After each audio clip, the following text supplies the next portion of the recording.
In my 2 decades of watching NBA basketball, I've witnessed plenty of disrespectful moments from the basketball media. For example, Bradley Beal being snubbed from the 2020 All-Star team despite averaging 30 points a game. I was kind of expecting it, honestly. It's disrespectful. Or James Harden missing out on an All-NBA selection in 2016 even after averaging 29 points and playing all 82 games. And finally, Damian Lillard being picked for the NBA's top 75 list over 3-time Defensive Player of the Year and champion Dwight Howard. I feel like that was just like a disrespect, like total disrespect. These actions are undeniably outrageous, completely nonsensical, and as some might say downright blasphemous. It's almost blasphemous. Well, just when I thought things couldn't get any worse, the media, ESPN, dropped this tweet on August 29th with the WNBA playoffs in sight, which rookies are vying for the top spot, as in, who's going to be Rookie of the Year. First of all, the fact that they even asked that question is already incredibly disrespectful. But to make it worse, they added at the bottom, who's number 1 ahead of Indiana's Caitlin Clark. In case you missed it, on August 29th ESPN placed Angel Reese ahead of Caitlin Clark on the Rookie of the Year ladder.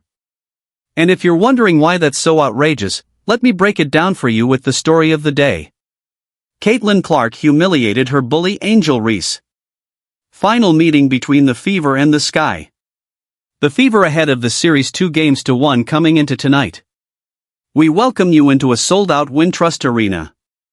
For the longest time, Angel Reese has been targeting Caitlin Clark. First, it was her iconic John Cena "you can't see me" gesture in the ring finger point during the 2023 NCAA Championship. Later in the WNBA, she made headlines again by smacking Caitlin on the head without a second thought, then celebrating as her teammate shoved her to the ground. Then at the All-Star Weekend practice, she miraculously sank a 3-pointer immediately after Caitlin missed hers, celebrating with everyone except Caitlin. Clark microaggressions, covert bullying, passive-aggressive behavior, call it what you will, but it's obvious she has a problem with Caitlin. Of course, when the media turns the cameras on her, she downplays any animosity, insisting she doesn't hate Caitlin and that they're just competitors. Like, me and Caitlin Clark don't hate each other. Like, I want everybody to understand that it's just a super competitive game. Well, on Friday, August 30th, under the hot Chicago sun with the temperatures climbing to 86 degrees Fahrenheit, the stage was set for the two of them to once again compete. This wasn't just another regular season game between them. Throughout the season, as highlighted in that ESPN tweet, people have been pitting them against each other to see who would claim Rookie of the Year. So that was on the line. Secondly, this was the first ever Barbie-themed game hosted by the Chicago Sky. Angel Reese, who earned the nickname Bayou Barbie in college and now Chi-Town Barbie in Chicago, was the embodiment of the anything is possible spirit with every seat in the arena draped in pink. And lastly, it was their final rookie showdown. In college, Angel held a 4-1 advantage over Caitlin, but in the WNBA, Caitlin was ahead 2-1. This game was Caitlin's chance to secure a commanding 3-1 lead over Angel's opportunity to even the score. Before the game had even started, though, Angel was confident she was going to secure the win. I mean, she even dressed up as Dennis Rodman and was striking poses and modeling before the first whistle blew. Caitlin Clark, on the other hand, was all business as she walked into Wintrust Arena. From the moment the game started, her focus showed. And if anyone in the audience grasped the significance of the moment, it was Shaw Diesel sitting courtside watching it all unfold. To start the match, Caitlin came out strong. She had stepped up her game in that opportunity. Caitlin Clark for 3. Rattles it around for her first deep shot. Unfortunately for her, despite her best efforts, the Sky's supporting cast was hotter than hot, draining 3 after 3 after 3.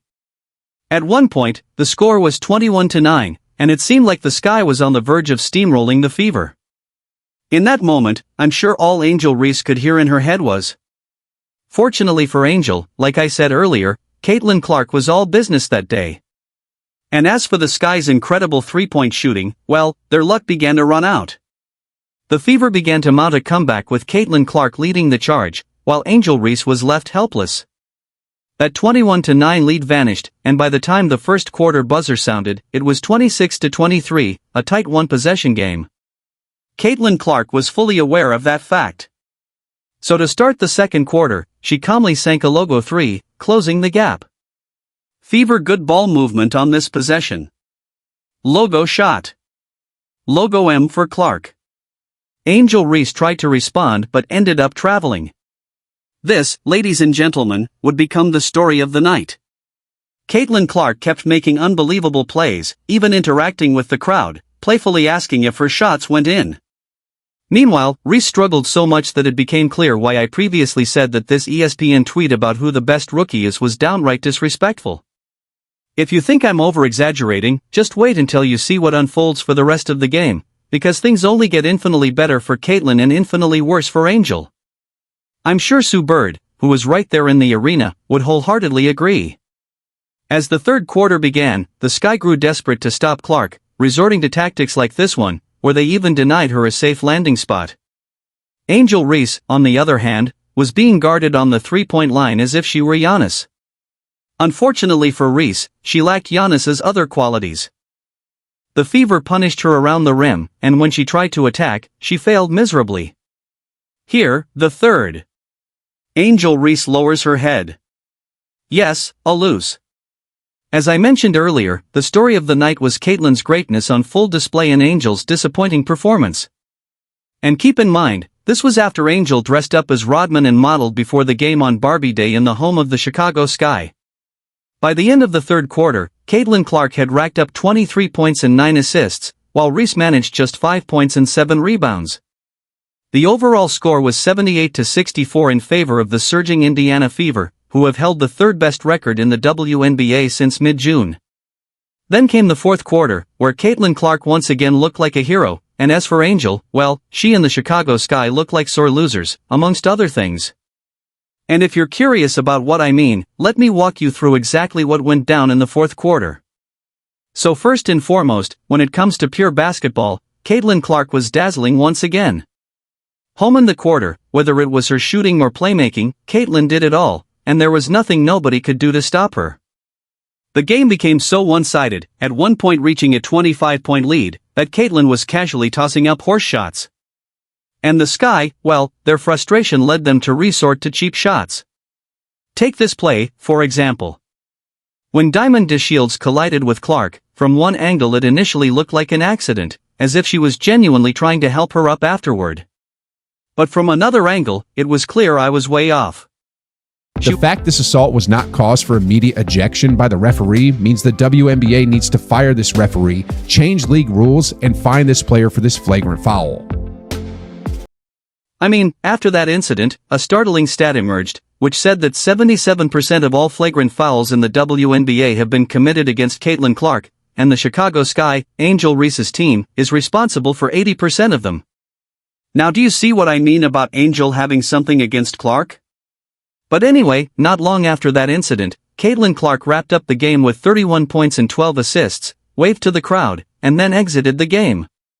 And this is where things took a hilariously funny turn for the spectators, but became utterly humiliating for Angel Reese. With just under 4 minutes left, Caitlin was having a great time on the bench with her teammates. Meanwhile, do you know what Angel Reese was up to? Well, with her team already down by 27 points, Angel Reese was still in the game, chasing a few points and rebounds to secure her double-double. So like a classic stat patter, she stayed in the game just to pad her stats. It was downright hilarious. I mean, while Caitlin was literally on the bench laughing with her teammates, dancing, sipping Gatorade, Angel Reese was still in the game, desperately trying to secure her double-double. I was honestly laughing my head off. I mean, let me say it again, Caitlin Clark was on the bench having a blast with her teammates, while ESPN's leading rookie of the year was still out there stat padding and desperately trying to get a double-double.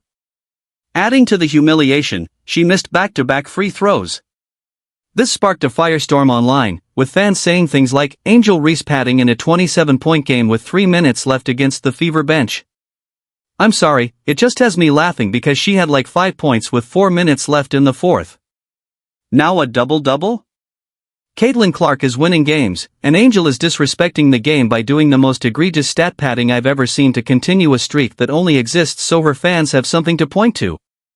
In case you were wondering about the actual unbiased statistics after the game ended, I watched the film a second time and closely analyzed the play-by-play data. Caitlin Clark exited the game with exactly 3 minutes and 52 seconds left remaining in the fourth quarter, when her team was up by 27 points. And after that specific moment, Angel Reese scored 2 baskets, hit 1 of 4 free throws, grabbed 2 rebounds, 1 offensive and 1 defensive, and committed 1 turnover. For the entire game, she finished with 10 points and 11 rebounds, shooting 4 for 9 from the field. If she hadn't padded her stats during garbage time, her final numbers would have been 5 points and 9 rebounds on 2 for 7 shooting, which translates to 28% from the field. Guys, after all the trash talk she directed at Caitlin Clark during the NCAA tournament, the headshot earlier this year, and the way she cheered on her teammate after she practically assaulted Caitlin, this was Caitlin Clark's classy way of getting her revenge.